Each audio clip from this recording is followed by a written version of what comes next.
What's going on, everybody? Tom here with Keto Lifestyle, and today I'm going to be covering 6 things that I wish I had known when I started keto. These are things that I feel like would have greatly improved my success in the long run, and it took me a long time to learn them, and I want to share them with you guys as you're starting out here because it's something that could really make or break your keto journey. But first, if you have not subscribed yet, please consider subscribing because on this channel I make a lot of keto tutorial videos as well as cooking and pretty much everything keto. But with that, let's get started. Now, number 1 on my list is electrolytes. Guys, electrolytes are insanely important. For those of you who haven't been following too much, I did make a video called How to Beat the Keto Flu, and electrolytes are a huge thing there. I'll link that in the description right there. But the reason that you guys need electrolytes is because of the keto flu when you're starting out. You will just feel like garbage. I mean, there's a lot of other reasons, but low energy and keto flu are a big reason for electrolytes. And the big electrolytes you need are sodium, potassium, magnesium. Sodium's easy to get. Potassium and magnesium are usually in your dark leafy greens, as well as you can supplement them. But I wish somebody would have sat down and told me, hey, if you're not supplementing these things or you're not getting enough of them, you're just going to feel like trash, and it's going to make keto almost unsustainable. Number 2, it's perfectly acceptable to not hit your macros perfectly. I know this sounds like an obvious thing, but I was very focused on hitting everything. I wanted, all of my macros to be as close to what I was supposed to be eating as possible. And even if I wasn't hungry, I'd force feed myself to hit those macros.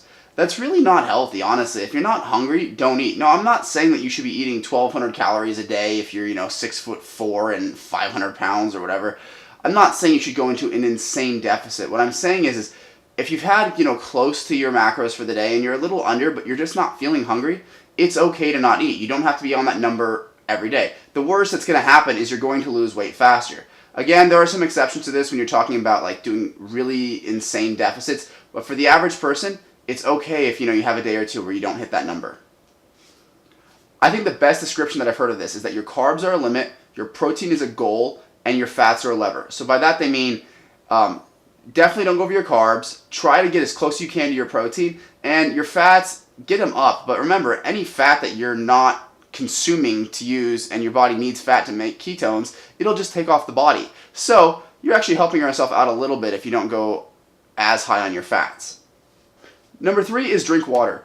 Now this is super obvious. You need to drink water. You need to drink water on any diet, but keto is very, very particular with this. Now you do have to be a little bit careful because as you drink water, you are going to be flushing electrolytes out of your system.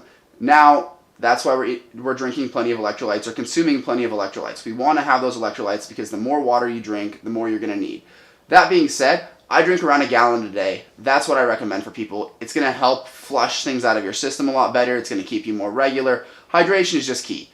The best thing I can tell you is if your urine is not clear, you are not drinking enough water, and this could also be hurting your weight loss. Number 4, again, this seems obvious, but I didn't do it and I really wish I would have, and that is take progress pictures and measurements. Now, all I ever cared about was the number on the scale, and I've realized that this isn't exactly the most productive thing to care about.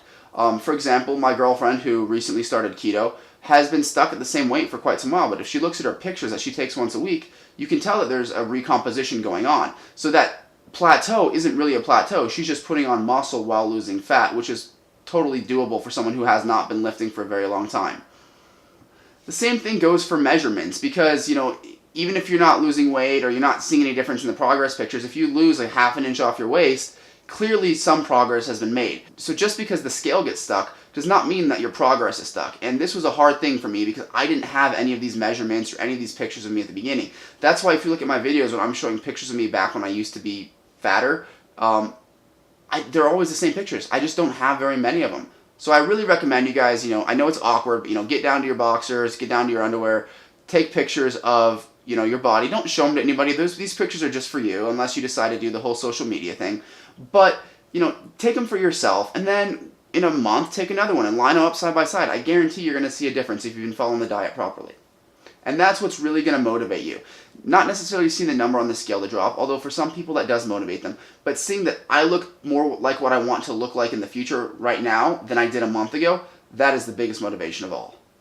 Number 5 is something that to this day still bothers me, and that is that nutrition labels can be wrong. And I hate it, but it is what it is. I mean, you'll find some heavy cream that'll say it has no carbs. It's BS. There's carbs in all heavy cream. I don't care what anybody says. It is what it is.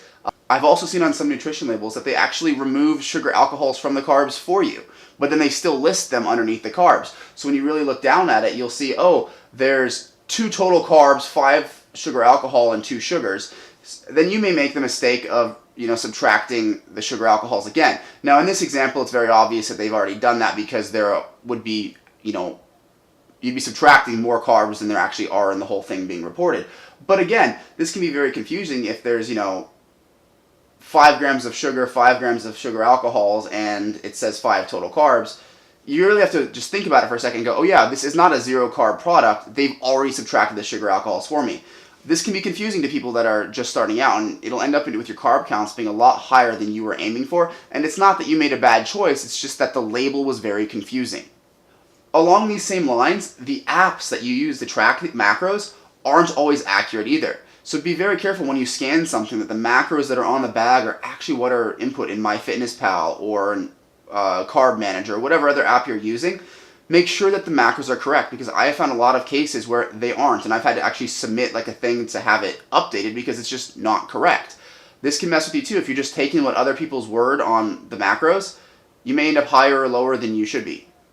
And number 6, the final thing that I really want to talk about here is weighing and tracking everything. I know I bring this up a lot, it seems really stupid, but when you're just starting out, you want to weigh and track absolutely everything you put in your mouth. Now, there's a couple reasons for this. First of all, weighing it is because you probably don't have a good idea on what 8 ounces of meat actually looks like. I know I thought I was eating 8 ounces, and when I actually stick it on a scale, it was closer to 12, 13 ounces. Now I've gotten pretty good at it that I'll just test myself from time to time, and I'm like, yeah, it looks like about 8 ounces, throw it on the scale, and I'll be, 8.5, 9. When I first started out and I tried that the first time, I was, way off. So weigh everything. And then same with that, make sure you're tracking it in the beginning. As you've been doing this for a while, you may get decent at instinctive eating and kind of just knowing when your calories are where they should be. But when you're first starting out, you haven't developed these skills yet. So actually being able to sit down, see the numbers is going to be very, very helpful for you.